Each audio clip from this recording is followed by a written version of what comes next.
Akala ko tuloy itong magandang babae na nakabibighani sa aking mga mata. Ang di ko lang alam ay manloloko lang pala. Umanat sa akin ng Inyagal mo ko nun. nagtuturo na siya. Hindi pa gabion upang di mahalata. Siya ay nagpayabang, nagmemenesyetwa daw siya sa alabang. Ako ay umakbay, mahigpit na mahigpit. Naglalaway sa palda niyang hapit nang ako'y makalinga. Di ko siya matagpuan, ubos ang aking money, di ko pa nahalikan.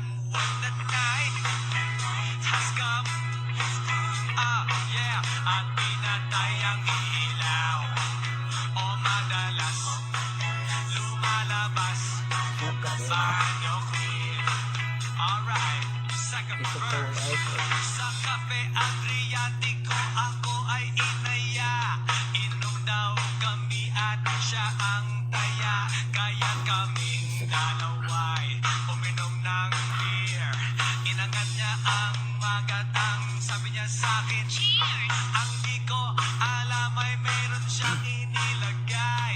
Ako'y biglang nahilo, nawalan ng aking malay nang ako'y magising. Aking napansin, pangalan ng motel, Anito It. Kaya ang sabi ko, nako, i-split na ako. Pag nabuko ng girlfriend ko, mahirap to. Wala sa isip ko ang kanyang baywang. Nang nakita ko siya, naka-underwear lang. When the night has come, yeah, at pinatay ang ilaw. O madalas lumalabas banyo queen. Yeah, oh darling, darling, stay by me. Oh, stay by me.